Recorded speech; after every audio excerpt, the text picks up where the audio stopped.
They thought a number could break us. Admiral Eva Rostova stood on the command deck of the fleet carrier Balance, the starlight of the Tartarus Gate filtering through the armored viewport.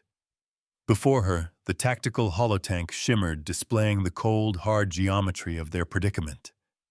A convoy of 88 civilian transports, filled with refugees from a collapsed colony, huddled behind her fleet.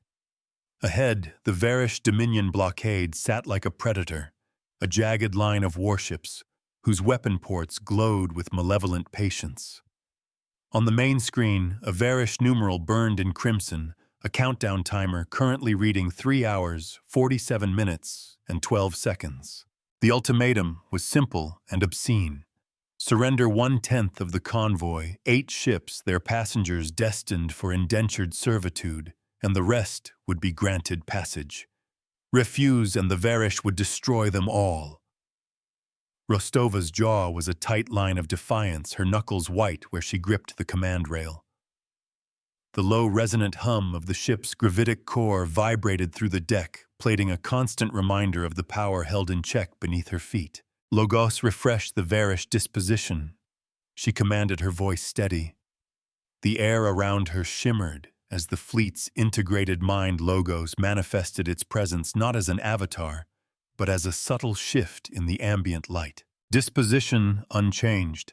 Admiral, the AI's voice replied, calm and synthesized, yet tinged with a unique cadence Rostova had come to know as its form of attentiveness. 30 cruisers, 12 destroyers, and 1 Overlord-class command vessel, the Unsparing Judgment. They maintain a concave formation weapon, apertures open. They believe their threat is their primary weapon.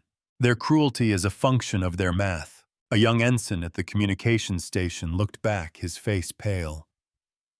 Admiral, the convoy captain is hailing again. He's asking if we are preparing to comply. Rostova's gaze didn't waver from the holotank. The Varish doctrine was built on the principle of the lesser sacrifice, a belief that forcing an opponent to make an impossible choice would shatter their morale and cohesion. They saw compassion as a vulnerability to be exploited, a lever to pry open civilizations. They had never met a fleet that kept a different kind of ledger. Tell him, Rostova said, her voice ringing with quiet authority, that the Terran mandate does not break its people into fractions. Hold the line. Aye, Admiral. Holding. We will teach them a new kind of arithmetic. She turned to her tactical officer, Commander Valen, a man whose face seemed permanently etched with the strain of 1,000 calculated risks. Valen, are the mirror arrays seeded? Valen nodded, tapping a sequence into his console. A new layer of information bloomed across the holotank, thousands of tiny, near-invisible icons scattering into the void between the fleets like dust motes. Seeding complete, Admiral. Micro-reflectors are deploying along the pre-designated lattice coordinates. From the Varish perspective, they are indistinguishable from sensor ghosts or micrometeoroids. The console beside him gave off a low chime. The scent of ozone, faint but sharp, pricked the air from a nearby power conduit cycling underload. This was the first piece of their response, a strategy not of overwhelming force, but of impossible reflection. The Varish believed they controlled the board. Rostova intended to show them they were merely staring into a mirror of their own making. You cannot threaten those who value every life the same. Before the grand strategy could unfold, Rostova felt the familiar pull toward the human cost. Patch me through to the Star Glider, she ordered, naming one of the largest refugee transports. The main screen flickered, replacing the Varish countdown with the harried face of a civilian administrator, her eyes wide with fear.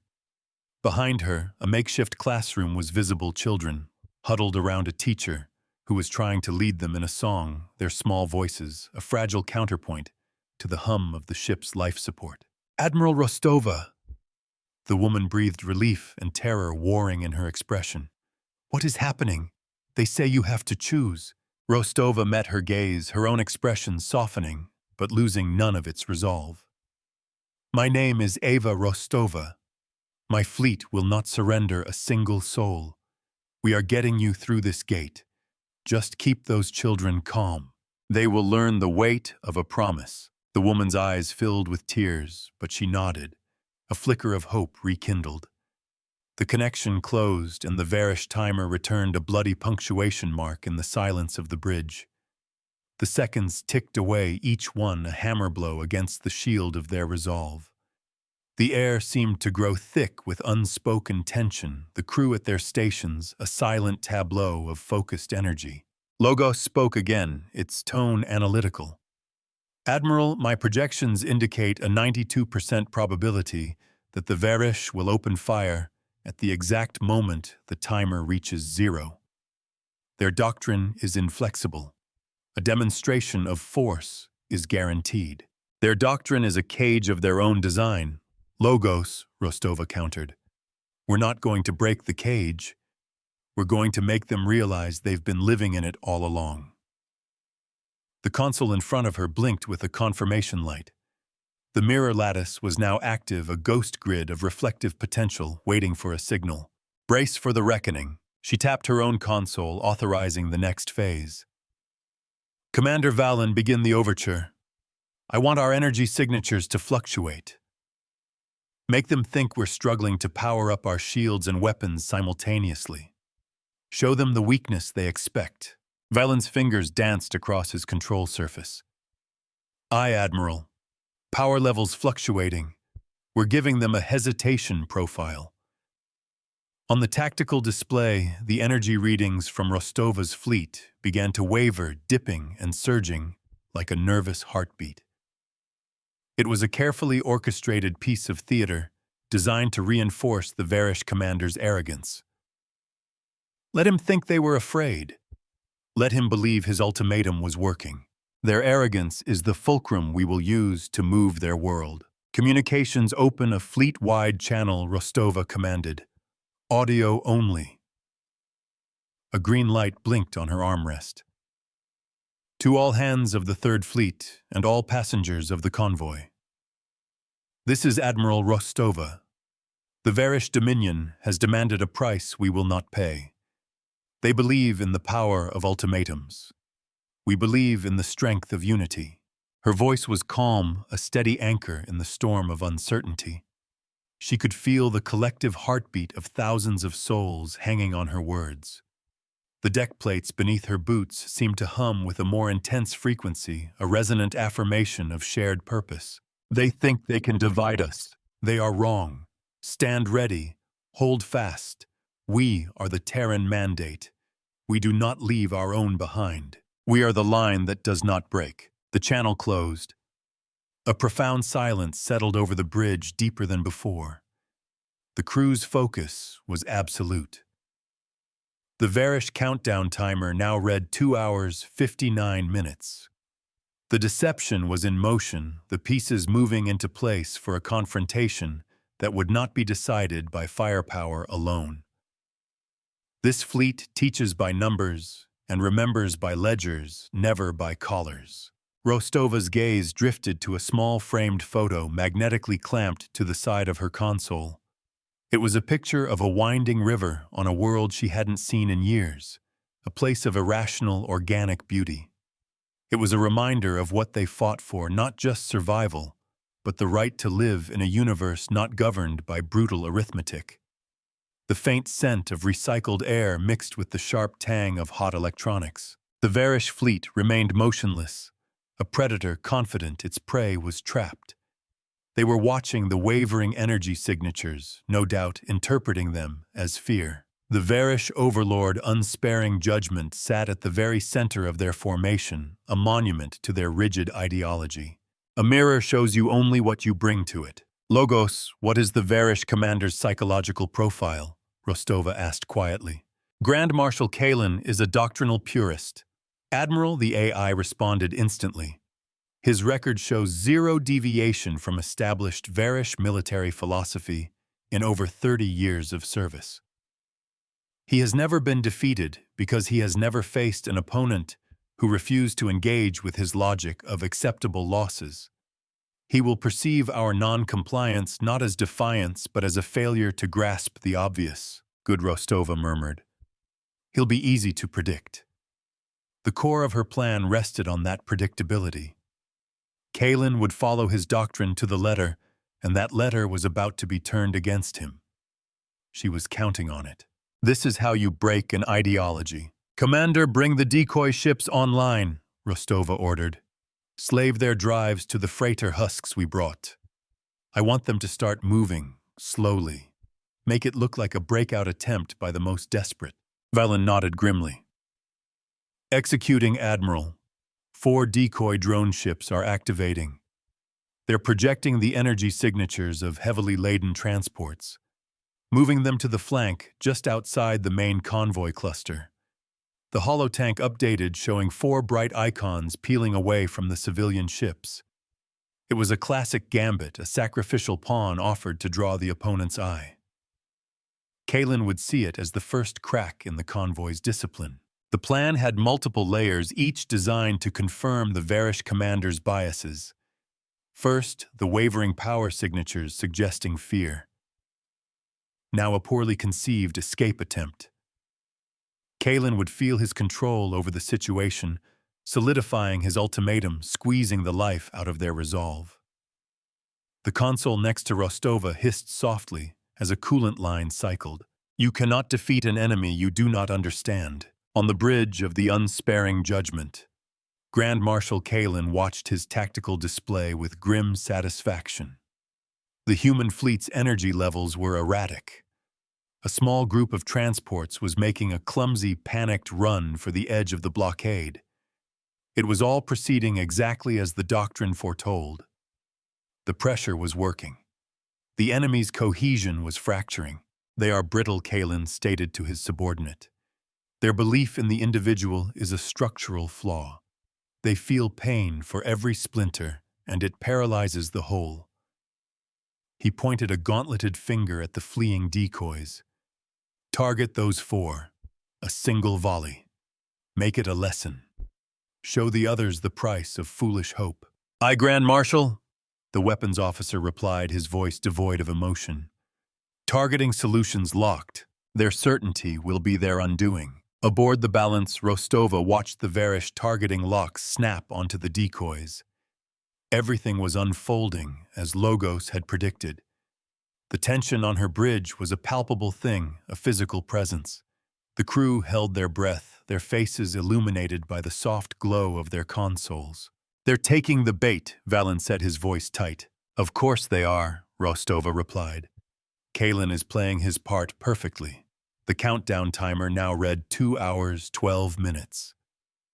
Time seemed to be stretching, each second elongating as the moment of first contact approached. The low thrum of the ship's engines felt like a deep, steadying drumbeat. The Varish cruisers on the flank swiveled their primary batteries. Lances of pure energy, brilliant white and terrifyingly fast, erupted from their hulls. They crossed the void in an instant, striking the 4 decoy ships.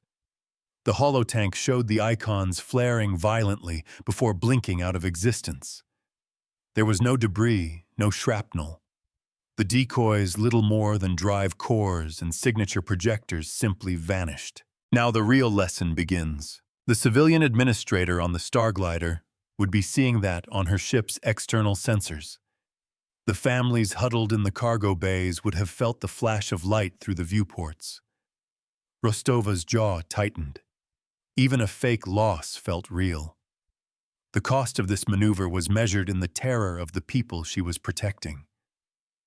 A low hum vibrated up through her boots as the ship's internal dampeners worked to counter a minor energy surge from the nearby detonations. "Valen, report Varish reaction," Rostova ordered. "Their flank cruisers are cycling their primary weapons.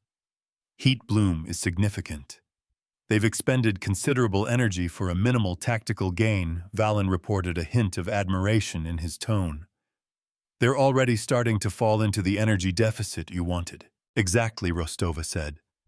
"They believe they've just punished disobedience. Now they'll expect us to be cowed." She turned her attention to the lattice of micro-reflectors still invisible to the Varish. "Logos, prepare to activate the lattice. Phase 1, passive reflection. I want to start bending their sensor returns. Let's make their universe a little distorted. We will show them a truer reflection." Activating passive reflection, Admiral Logos confirmed. The Varish will begin experiencing minor sensor ghosting and energy echoes within the next 5 minutes. My calculations suggest they will attribute this to the energy discharge from their own weapons interacting with the system's nebula dust. The trap was being set not with mines or missiles, but with light itself. The Varish were about to find themselves in a hall of mirrors, their own sensors turned into instruments of deception. Rostova allowed herself a small, grim smile. The Varish were about to learn that what you see is not always what is there. Their rigid doctrine had no chapter for this kind of warfare. The countdown continued its inexorable march toward zero. 1 hour, 46 minutes. The Varish fleet held its position confident and still. The first seeds of confusion were being sown, tiny distortions on their screens that their doctrine would tell them to ignore. Every tick of that clock brought them closer to a reckoning they could not comprehend. The ledger is open, and the accounting is at hand. Admiral Valen's voice cut through the quiet hum of the bridge. The Varish are hailing us. It's the Grand Marshal. On screen, Rostova said without hesitation. The face of Grand Marshal Kalin filled the main viewer. He was a severe-looking man, his features sharp and angular, his eyes cold and devoid of empathy. He stood on his own bridge, a place of sterile, brutalist design. The air of superiority around him was almost a physical force. Admiral Rostova Kalin's voice was a low growl dripping with condescension. You have witnessed the consequence of defiance. Your timer grows short. I have made a generous offer. Surrender the designated tithe, and this ends. Persist, and I will dismantle your fleet and your convoy piece by piece. Rostova met his gaze without flinching. Her heart pounded a steady rhythm against her ribs, a counterpoint to the ship's thrumming core. She would not let him see any sign of weakness. Grand Marshal, she replied, her voice as cold and clear as interstellar space. Your offer is not generous. It is an abomination. You speak of consequences, but you have not yet begun to understand them. Hold the gaze, hold the truth. Kalin's lips curled into a sneer. Your posturing is meaningless. Your people are soft. Your compassion is a disease. You will break as all who cling to such sentimentality do. You see sentimentality, Rostova said, leaning forward slightly. I see an anchor. You see us as brittle. I see a line that has never been broken. You are about to learn the difference. She paused, letting the silence hang in the space between their two flagships. The conversation is over. She motioned to the communications ensign. Cut the channel. Kalin's outraged face vanished, replaced once more by the burning red countdown. 1 hour, 31 minutes. The console next to Rostova gave off a faint scent of sterilized, chilled air as the environmental systems adjusted to the subtle rise in bridge temperature from the crew's collective stress. A new countdown has begun. Logos, are the Varish sensors showing the predicted degradation, she asked. Affirmative, Admiral, the AI replied. Their active sensor sweeps are returning corrupted data at a rate of 14%. They are compensating by increasing sensor power, which is further draining their energy reserves just as you planned. They are fighting shadows. The mirror lattice was working perfectly. The thousands of tiny reflectors were catching the Varish sensor pulses and redirecting them, creating ghost images, false energy signatures, and distorted positional data. The Varish fleet was effectively blinding itself, and their own doctrine prevented them from seeing it. They trusted their technology implicitly, never imagining it could be so subtly turned against them. Valen, begin Phase 2, Rostova ordered. Slave the convoy's emissions to the lattice. I want the Varish to see 88 ships starting to drift apart, their formation losing integrity. Their perception is our battlefield. Valen's fingers flew across his console. Executing. We're using the lattice to project false energy signatures. To their eyes, the convoy is beginning to panic and scatter. The holotank flickered, showing the Varish view of the battle space. The neat cluster of civilian ships began to fray at the edges, icons drifting lazily, as if their pilots had lost their nerve. It was another piece of psychological warfare, another confirmation of Kalen's biases. He would see it as the final stage of their moral collapse, the prelude to surrender. He would not suspect that the real convoy was holding its position with iron discipline, their engines cold, shielded by the balance and its escorts. The air on the bridge was electric. Every crew member knew they were part of something intricate and dangerous, a plan balanced on a knife's edge. Rostova watched the Varish fleet. They were not moving. Kalen was savoring his apparent victory, letting the timer run down, letting the fear do its work. He was a predator playing with its food. That arrogance was the key.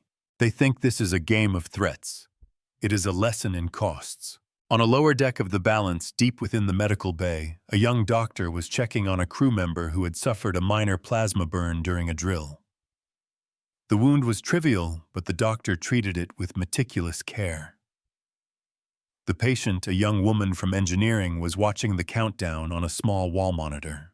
"Do you think the Admiral will give in?" she asked, her voice barely a whisper. The doctor finished applying a regenerative bandage. "Admiral Rostova doesn't give in," he said with quiet confidence. "She settles accounts."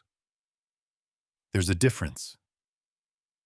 The low thrum of the ship was a constant comforting presence even here, a reminder of the power and purpose that surrounded them. The heart of the fleet beats in every soul. The clock ticked below 1 hour. Rostova felt the focus of the entire bridge crew narrow to a single point. Every variable was being monitored, every contingency planned for. The Varish were still pouring energy into their sensors, trying to resolve the ghost images that flickered at the edges of their screens.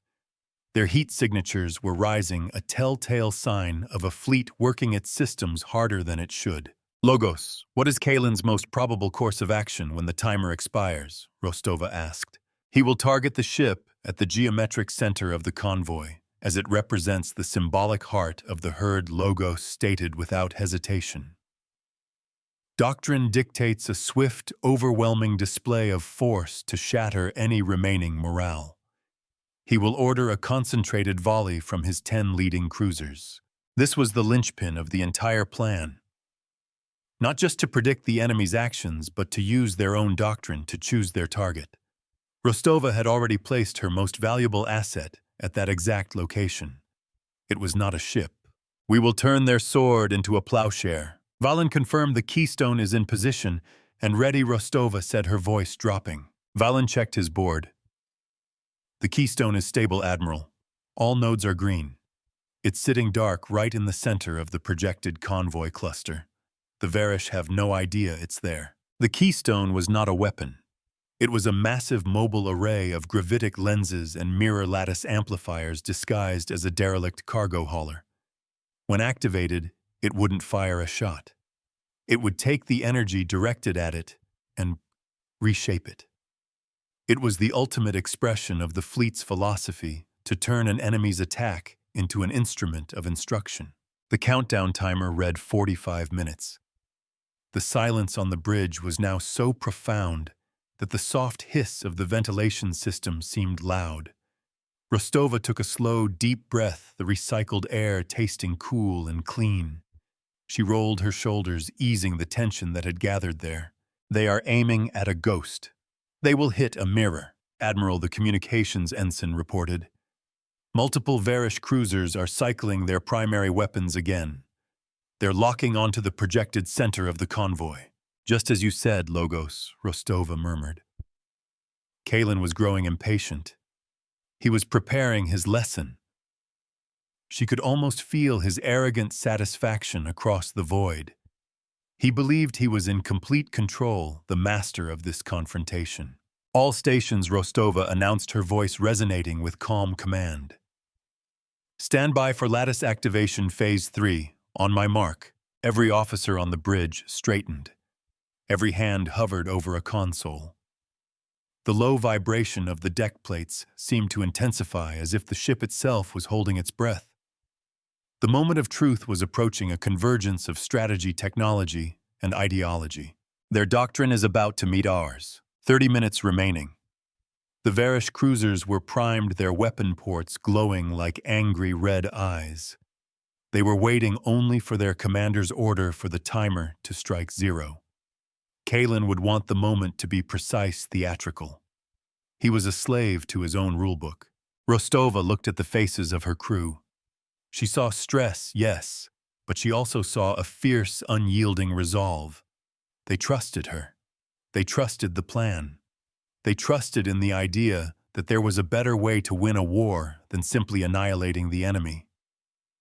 The glow from the holotank cast long shadows across the bridge, turning the familiar space into a landscape of stark contrasts. Logos Rostova said quietly, "Run the final projection. What is the probability of civilian casualties if the keystone fails? If the keystone fails to absorb and redirect the incoming energy, the resulting detonation would cascade through the real convoy's positions," the AI replied, its voice flat and analytical. "Civilian casualties would be total. The probability of keystone failure, however, is less than 0.001%. A risk then, a tiny one, but a risk nonetheless. It was a weight she had to carry alone. Every command is a burden. 15 minutes. The Varish fleet began to shift, a subtle adjustment of their formation. They were tightening the concave, ensuring no ship could escape the impending kill zone. It was a predator's final, confident flex before the strike. "They're closing the door," Valen observed, his voice low. "Let them," Rostova replied. "They think they're building a prison. We know they're standing in the kill box." The entire strategy was an inversion. The Varish thought they had created a trap for the convoy. But the real trap was the space the Varish themselves occupied, a region of space now saturated with the invisible mirror lattice and focused on a single, unsuspecting target, the unsparing judgment. "This is not a battle. This is a correction." 5 minutes. The air on the bridge was so thick with anticipation, it felt hard to breathe. Rostova could hear the faint, rhythmic pulse of her own heartbeat in her ears, a steady drum against the silence. She looked at the timer, its red numerals searing themselves into her vision. "All hands brace for energy surge," she announced, her voice ringing through the ship. The crew's hands tightened on their restraints or console grips. The ship was ready. The plan was set. The Varish were poised to deliver what they thought would be the final crushing blow. 1 minute, 60 seconds of agonizingly slow time. Rostova's gaze was fixed on the holotank, watching the glowing icons of the Varish cruisers. They were about to unleash hell on a ghost. 30 seconds. "Logos, begin the final sequence," she said, her voice a blade of ice. "Sequence initiated, Admiral." 10 seconds. 9, 8. Rostova watched Kalen's flagship. He would give the order personally. He would want to savor the moment.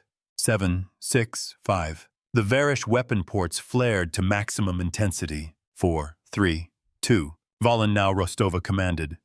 "Activate the keystone. Activate the entire lattice." 1. The mirror is now a lens. At the exact moment the timer hit 02, things happened simultaneously. First, the Varish cruisers unleashed a torrent of energy, a combined beam of incandescent fury aimed at the heart of the Phantom convoy. Second, the space between the fleets transformed. The invisible lattice of micro-reflectors flared into life, not just as passive mirrors, but as an active, system-wide focusing array. The Varish energy volley, a weapon that could crack a continent, did not strike a civilian transport. It struck the keystone array. For a microsecond, the keystone glowed, absorbing the cataclysmic blast. It held the energy, channeled it, and then, guided by the now active lattice, sent it back. But not as a weapon of destruction. The returning beam was not a lance of death. It was a wave of pure information, an impossibly dense stream of data. It was the complete, unredacted flight recorder data from every Varish military action for the past 50 years. It was every ultimatum, every tithe, every civilian casualty, Every lesser sacrifice broadcast on every open channel on every frequency to every ship in the system, including Kalen's own. Simultaneously, the lattice focused a second set of beams, not from the Varish volley, but from the balance's own power core. These were not weaponized. They were precision-calibrated energy streams that struck every single Varish warship in the exact same place, their primary weapon emitter. The beams were calibrated not to destroy, but to overload. They demanded a tithe. We are giving them a tally. On the bridge of the unsparing, judgment alarms shrieked. Grand Marshal Kalen stared in disbelief as his tactical display dissolved into a waterfall of text and images, the bloody history of his own Dominion's doctrine. His communications channels were flooded with the screams and final pleas from decades of atrocities he had sanctioned. Then a wave of energy perfectly shaped struck his ship's forward weapon array. The emitters designed to project death outward suddenly had their energy flow reversed. They glowed white-hot, then melted, slagging into uselessness. Consoles on his bridge exploded in showers of sparks as the power feedback surged through the system. The unsparing judgment went dark, its fangs drawn in an instant. Across the entire Varish fleet, the same thing happened. 30 cruisers and 12 destroyers disarmed in a single, silent, elegant blow. Not a single life was taken. Not a single hull was breached. But their ability to make war to enforce their brutal mathematics was surgically, completely, and publicly excised. The ledger is balanced. The balance's bridge was silent for a moment, the crew staring at the holotank. The Varish fleet was adrift, their weapon ports dark and smoking. The ultimatum was broken. The countdown was gone. "Damage report," Rostova said, her voice steady, though her heart was hammering. "All our ships report 0 damage." Admiral Valen replied, his voice filled with awe. "The Keystone absorbed 99.9% of the volley. The lattice is venting the excess as waste heat. It's perfect." He looked up from his console. "We have multiple hails coming in. From the Varish ships. They're surrendering." The scent of victory was not the smell of ozone or burning metal. It was the clean, cool scent of recycled air on a bridge where no one had died. But there was a cost. The energy expenditure had been immense. The balance's own power core was running deep into the red line, its heat sinks glowing cherry red on the engineering displays. A minor coolant leak in engineering section Gamma was venting a cloud of harmless but chillingly cold vapor. It would take them days to recover full power. A small price. A necessary cost for a priceless lesson. Rostova looked at the disabled Varish fleet. She could destroy them now easily, but that was not the point. It was never the point. Logos, open a channel to the unsparing judgment. Patch it through the public broadcast we've established. The screen flickered, showing not Kalen's face, but a chaotic scene of his darkened, powerless bridge, lit only by emergency lighting and the glow of small fires. Kalen was on his knees, staring at a console that was still playing back a recording of a colony he had ordered purified a decade ago. He looked broken. Grand Marshal Kalen Rostova's voice echoed across the void broadcast to his fleet. Her fleet, the convoy, and any listening posts for a dozen light years. You came here to teach a lesson about sacrifice. You demanded a price in lives. You have just received your receipt. She let the statement hang in the air. The Varish doctrine was not just defeated, it was exposed. Its practitioners were not just disarmed. They were disgraced, forced to confront the totality of their own cruelty in a single undeniable moment. The mirror had shown them their true face. You will now learn the meaning of mercy. You are disarmed. Rostova continued, her voice softening slightly, but losing none of its authority. Your fleet is crippled. I am not here to destroy you. I am here to deliver a passage. The age of ultimatums is over. The universe is not a ledger of acceptable losses. She turned to her communications officer. Open a channel to the convoy. Tell them the way is clear. Tell them to proceed to the Tartarus Gate. The icons of the 88 civilian ships on the holotank began to move, forming an orderly, graceful procession. They moved past the hulks of the Varish fleet, a silent parade of the lives that had been deemed expendable now on their way to freedom. The low vibration of the Balance's deck felt different now, not a hum of tension, but a steady, powerful thrum of purpose fulfilled. Admiral Logos said, its synthesized voice holding a new resonance. I have analyzed the Varish internal communications. Their command structure has collapsed. Multiple captains are openly defying the Grand Marshal's legacy and hailing us for terms. Give them our terms, Logos Rostova ordered. They will submit to inspection, secure their remaining systems, and await a mandate diplomatic corps vessel. There will be no more violence here. Their silence is the proof of their defeat. As the last of the convoy ships prepared to enter the shimmering blue vortex of the Tartarus Gate, Rostova watched the disabled Varish fleet. She felt no triumph, only a profound sense of weary resolution. She had held the line. She had not sacrificed her principles for an easy victory. She had shown a merciless enemy that true strength was not the power to destroy, but the wisdom to refrain. But it wasn't over. A new signal suddenly appeared on the tactical display on the far side of the Varish fleet. It was a single massive energy signature appearing from a stealth field. It was larger than the unsparing judgment. Far larger. Valen's head snapped up from his console, his eyes wide. Admiral, new contact Varish, but not Dominion Registry. It's an old pattern, an archaic class dreadnought. Imperial crest. The air on the bridge, which had been filled with relief, suddenly crackled with renewed icy tension. An Imperial dreadnought. A relic from the Varish civil wars, a vessel built not for doctrinal ultimatums, but for pure, uncompromising annihilation. Its weapon ports were already glowing, not with the focused energy of a cruiser, but with the chaotic, raw power of a star killer. A new voice, ancient and filled with a chilling metallic rasp, cut across all channels. So this is the humanity that defeats our children, with tricks of light and whispers of morality. We are not our children. We do not issue ultimatums. We issue endings. The countdown timer was gone. In its place, a new threat had emerged, one that didn't play by the rules, one that didn't have a doctrine to exploit. This new enemy wasn't here to teach a lesson. It was here to erase the board entirely.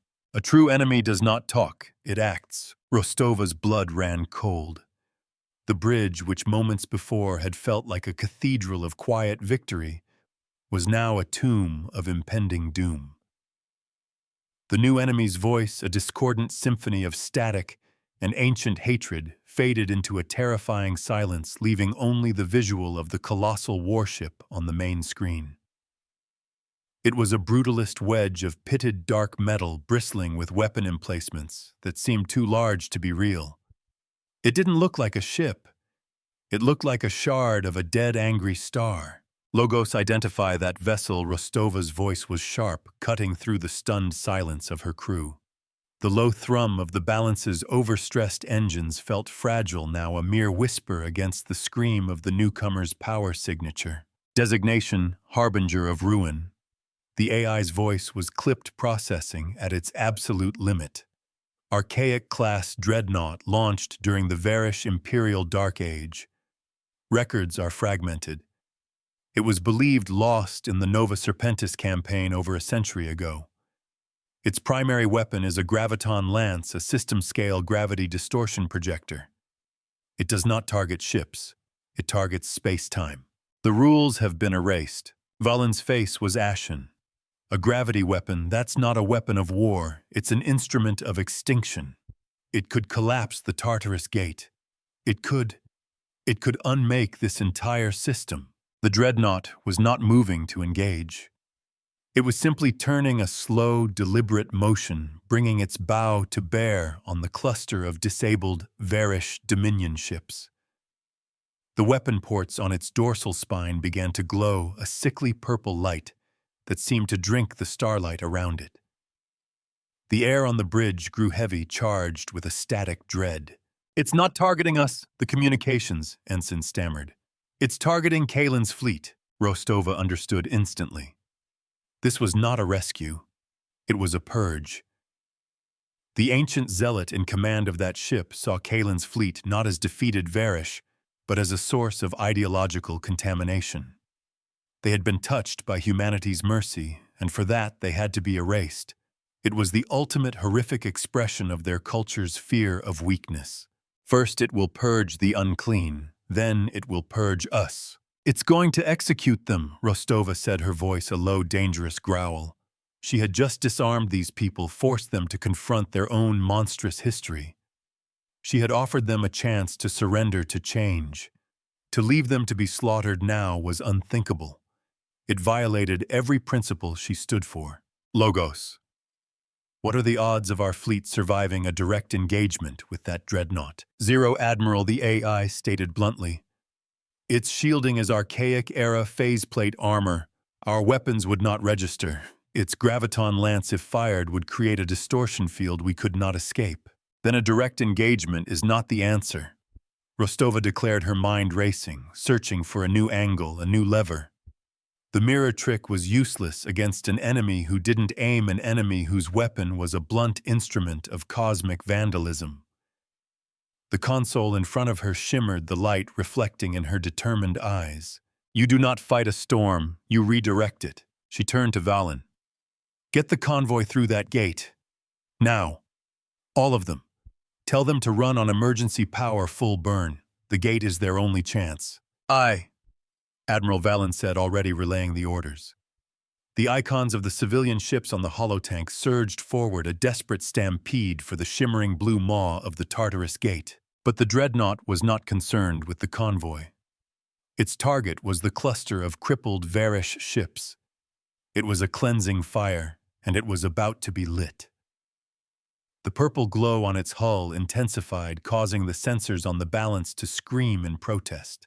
"Admiral, the dreadnought is achieving a firing solution," Valen warned. 30 seconds to discharge. 30 seconds to watch men she had just defeated be annihilated by their own kind. 30 seconds to do the impossible. Rostova's gaze swept across the holotank, across the disabled Varish, the fleeing convoy, the monster dreadnought, and her own small fleet. And then she saw it. An insane, desperate, beautiful idea. A new kind of reflection. "Logos," she snapped. "Can the Keystone Array handle a gravity distortion? Not to reflect it, but to bend it, to warp its trajectory. The gravitic lenses within the Keystone are designed for energy, not for focused gravitational waves." The AI began, its voice hesitant for the first time. "The stress would be catastrophic. The array would be destroyed. The probability of success is less than 17%. The feedback could cripple this ship. 17%. A 17% chance to save thousands of lives, including the lives of her enemies." She looked at the faces of her crew, their eyes on her waiting. They would follow her anywhere, even into oblivion. That trust was the most sacred thing on her ship. The only impossible order is the one you do not give. "Valen, plot a course. Maximum burn." Straight at the Keystone Array, Rostova commanded, her voice ringing with newfound certainty. "We're going to get between it and the Varish fleet." Admiral Valen questioned, his eyes wide with disbelief.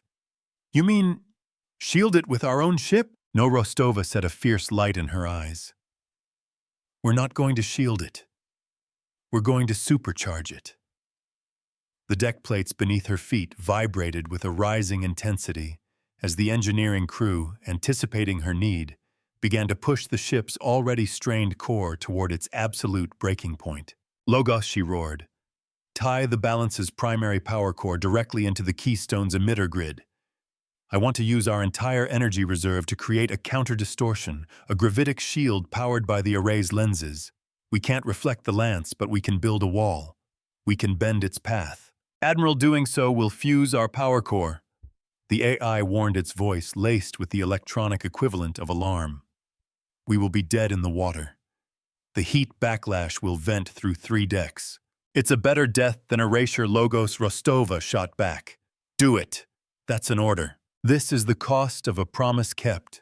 The balance surged forward, a silver arrow aimed at the heart of her own trap.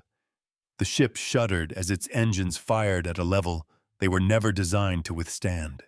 On the main screen, the dreadnought's weapon glowed brighter, a malevolent purple eye preparing to unsee the universe. 15 seconds to discharge, Valen called out, his hands flying across his console, locking in the insane maneuver. Rostova gripped the command rail, her knuckles white. She could feel the heat from the power core bleeding up through the deck. The air was thick with the scent of superheated metal and ozone. She was betting her ship, her crew, her own life on a 17% chance to save men who an hour ago had been ready to kill her. Engage the link, Logos, she whispered. Link engaged, Admiral, the AI replied. Our life is now in the hands of the Keystone. A brilliant thread of light shot from the front of the balance, latching onto the dormant Keystone array. The derelict cargo hauler disguise shimmered and dissolved, revealing the complex crystalline structure beneath. It began to glow, fed by the raw, desperate power of the carrier's heart. 5 seconds. The dreadnought fired. There was no beam, no lance of light. Instead, the space in front of the ancient warship simply twisted. A wave of pure gravitational force, a silent, invisible tsunami of distorted physics, rushed across the void. It was aimed at the helpless, Varish Dominion ships. The universe itself is now the weapon, but before it could reach them, it hit the wall. The Keystone array, supercharged by the balance, flared with an impossible, blinding white light. It was not a shield. It was a ramp. The wave of gravitational force, the weapon that could unmake stars, struck the gravitic ramp and was bent. It was diverted, its trajectory shifted by a mere 5 degrees. But 5 degrees across that distance was everything. The wave missed the Varish fleet entirely. Instead, it continued onward, its new path aimed directly at the shimmering, volatile heart of the Tartarus Gate, just as the last of the civilian convoy ships slipped through. The gravitational wave struck the gate's event horizon. The reaction was instantaneous and apocalyptic. The stable blue vortex of the wormhole destabilized. It collapsed in on itself, but in reverse. A wave of exotic energy, the raw, untamed power that fuels a wormhole, erupted backward along the path of the graviton lance straight toward its source. The dreadnought had thrown a rock into a hornet's nest. Now the hornets were coming for it. Their weapon has become their own judgment. The crew of the Harbinger of Ruin had no time to react. The wave of gate energy, a phenomenon no physicist had ever predicted, washed over their ship. It wasn't an explosion. It was a deconstruction. The archaic-era phase plate armor designed to withstand any conventional weapon simply unraveled. The ship's power core, overloaded with exotic particles, detonated in a silent, brilliant flash of pure white that dwarfed the system's star. The Harbinger of Ruin, the relic of a dead empire's hate, was gone, erased, not by a human weapon, but by the echo of its own attack. It had been defeated by the very physics it had sought to twist. A perfect reckoning. Aboard the balance, the backlash was brutal. The moment the Keystone bent the beam, the array itself shattered into a million pieces of incandescent dust. The energy feedback surged into the carrier, and the ship screamed. Lights exploded on the bridge. Consoles went dark. The deck plating bucked like a living thing, throwing crew members from their stations. Rostova was slammed against the command rail, the impact stealing her breath. Red emergency lights bathed the bridge in a hellish glow. Alarms blared, a cacophony of urgent, overlapping warnings. The comforting hum of the ship was replaced by the groaning of stressed metal and the hiss of escaping atmosphere from a dozen microfractures. "Report!" Rostova gasped, pulling herself upright. The air tasted of smoke and burned insulation. A young officer, her face smudged with soot, looked up from a sparking console. "Power core offline. We are dead in the water. Admiral, multiple hull breaches on decks 7 through 9. Medical teams are reporting casualties. The cost was real. The heat backlash had been devastating. Dozens of her crew were wounded, some seriously, but they were alive. And so was everyone else." Rostova looked at the main screen. It was flickering, but it showed the convoy was gone safe on the other side of a now collapsed and useless gate. It showed the Varish Dominion fleet adrift and powerless, but intact. And it showed the space where the dreadnought had been now just empty, silent starlight. Victory is measured in who is left standing. She had done it. She had faced down two impossible threats, two different forms of brutal ideology, and she had won. Not by being stronger, but by being smarter. Not by being more ruthless, but by holding to her principles even when it seemed suicidal. "Get me a channel to the Varish command ship," she ordered, her voice hoarse. "Audio only. Let's see what the Grand Marshal has to say now." It took a moment for the connection to stabilize. When it did, the voice that came through was not Kalen's. It was a younger, hesitant voice, one she didn't recognize. "This is Captain Valerius of the Varish cruiser Iron Resolve. Grand Marshal Kalen has relinquished command." There was a pause. "Admiral Rostova, we witnessed what you did. You saved us. You saved us from our own past." The awe in his voice was unmistakable. "We surrender. Not to a conqueror, but to a teacher. Their doctrine is broken. Their minds are open." Before Rostova could respond, Logos flickered back to life, its presence a cool blue light on her command console. "Admiral, I have registered the event on the public interstellar ledger as per mandate policy." Text appeared on the main screen, stark and clear for all to see. Event record. Tartarus Gate incident. Varish Dominion ultimatum doctrine engaged by Terran Mandate Third Fleet. Doctrine proven strategically and morally bankrupt. By public concession of its own officers, the ultimatum doctrine is hereby declared null and void. The ledger is balanced. There it was, the institutional consequence. Not just a victory, but a precedent. A new line drawn in the galactic sand. Rostova looked at the words, then at the image of the disabled Varish fleet. Rescue teams were already being dispatched from her own damaged ship to theirs, offering medical aid and technical assistance. She had not only defeated an enemy, she had begun the long, hard work of turning them into something else. The heat on the bridge was starting to dissipate, replaced by the cool, steady hiss of the emergency life support. The bridge was a wreck of shattered consoles and weary bodies, but it was alive with a new kind of energy, a sense of profound, hard-won purpose. They had faced the abyss and had not flinched. They had paid a price in damage to their ship and injury to their crew, but they had bought something invaluable with it, a future where the brutal math of the Varish had no place. The scent of ozone was finally clearing, leaving only the faint metallic tang of sealed hull breaches. Rostova walked over to the main viewport. The starfield was calm again, the ghosts of the battle already fading. Her ship was broken, but her purpose was not. Her crew was wounded, but their spirit was whole. They had held the line. The lights on the disabled Varish ships one by one began to shift from hostile red to a neutral stable white as mandate repair crews helped them restore basic systems. A public tally confirmed its 0 fatalities aboard the Varish fleet from the final engagement.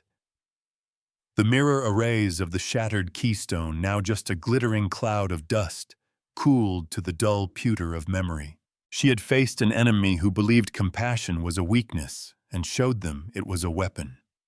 Then she faced an enemy who believed in nothing but destruction and taught it that even annihilation has a consequence. The universe wasn't a cold equation to be solved, but a promise to be kept. It was a place for builders, for teachers, for those who would rather mend a breach than create one. That was the mandate's truth, and today she had carved it into the stars. We are not the fire that burns. We are the light that guides.